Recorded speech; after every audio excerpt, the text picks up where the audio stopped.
Part 2। वह नन्ही चिड़िया। शिरोजा के जन्मदिन पर उसे ढेर सारे उपहार मिले। किसी ने खूबसूरत पेंटिंग्स दी तो किसी से उसे मनपसंद घोड़े वाला खिलौना मिला। पर एक उपहार था जो इन सबसे बिल्कुल अलग था। दरअसल शिरोजा के अंकल ने उसे चिड़िया पकड़ने वाला लकड़ी का एक पिंजरा दिया था। माँ देखो ना, अंकल ने कितना सुंदर उपहार दिया है। यह सबसे अलग है और विशेष भी। शिरोजा ने माँ को पिंजरा दिखाते हुए कहा, अरे यह खेलने की चीज नहीं है और चिड़िया पकड़कर तुम करोगे क्या? माँ ने हैरानी से पूछा। मैं सुंदर सुंदर चिड़ियों को पकड़कर इसमें रखूंगा। मुझे चिड़िया की आवाज बहुत पसंद है। वह मीठे सुरों में मुझे गाना सुनाएगी। हाँ, उसे पिंजरे में यूं ही नहीं रखूंगा, उसकी पूरी देखभाल भी करूंगा। दाना पानी दूंगा और रोजाना पिंजरे की सफाई भी करूंगा। शिरोजा ने प्रसन्नता से कहा। शिरोजा को भूख लगी थी, इसलिए वह पिंजरे को वहीं छोड़कर खाना खाने के लिए चला गया। अरे वाह, इतनी सुंदर चिड़िया, यह तो बहुत प्यारी है। वापस आने के बाद शिरोजा ने पिंजरे में एक नन्ही सी चिड़िया को देखकर कहा, माँ देखो ना, मैंने कितनी खूबसूरत चिड़िया पकड़ी है। शिरोजा ने खुशी से लगभग चीखते हुए कहा, मेरे ख्याल में यह बुलबुल है, जरा देखने दो कि इसकी धड़कन सही है या नहीं। चिड़िया को हाथ में लेकर माँ ने कहा, अरे यह तो वाइल्ड कनारी है। जरा सावधान रहना, इसे तुम परेशान बिल्कुल मत करना। बेहतर होगा यदि तुम इसे आजाद कर दो। माँ ने शिरोजा को सलाह दी। नहीं, शिरोजा ने आवेश में आकर कहा, मैं अभी जाता हूँ और इसके लिए खाने पीने का प्रबंध करता हूँ।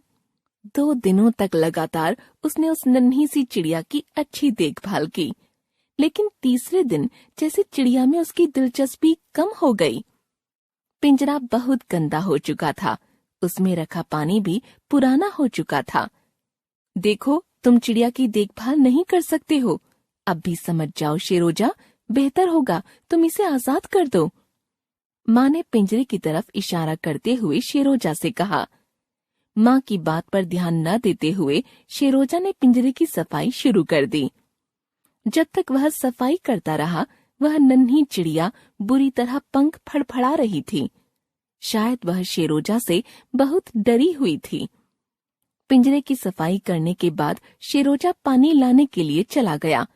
पिंजरे का दरवाजा खुला देख चिड़िया बहुत खुश थी और पंख फैलाकर कमरे में इधर उधर फुदकने लगी थी। शिरोजा, पिंजरे का दरवाजा बंद कर दो, वरना चिड़िया उड़ जाएगी, उसे चोट भी पहुंच सकती है। माँ ने आवाज लगाई। माँ की आवाज सुनते ही शिरोजा दौड़ता हुआ आया और चिड़िया को कसकर पकड़ते हुए फिर से पिंजरे में कैद कर दिया। अगले दिन उसने देखा कि चिड़िया की सांसें तेज तेज चल रही हैं और वह बिल्कुल अधमरी सी हो गई है। शिरोजा उसे बार बार देख रहा था। उसके तो हाथ पैर फूल गए थे। उसे आभास हो चुका था कि जरूर कुछ बुरा हुआ है। माँ देखो ना, चिड़िया को क्या हो गया है। मैं अब क्या करूँ? शिरोजा ने रोते हुए माँ से पूछा।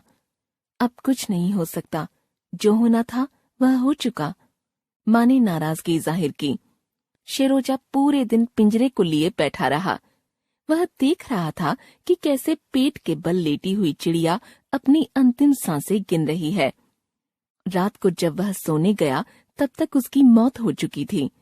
यह शिरोजा के लिए एक बहुत बड़ा सदमा था। चिड़िया की मौत ने उसे रात भर सोने नहीं दिया। जब भी आंखें बंद करता तो उसे पिंजरे में कैद फड़फड़ाती और आजादी के लिए संघर्ष करती वह नन्ही सी चिड़िया ही दिखाई देती। सुबह उसने देखा कि पिंजरे में चिड़िया पीठ के बल लेटी हुई है। उसके दोनों पैर ऊपर की ओर हैं और एक दूसरे से लिपटे हुए हैं। यह एक ऐसी घटना थी जो उस उपहार की वजह से हुई थी, लेकिन शिरोजा को इससे मिला सबक उस उपहार के मूल्य से कहीं ज्यादा बड़ा था। लेखक लियो टॉल्स्टॉय।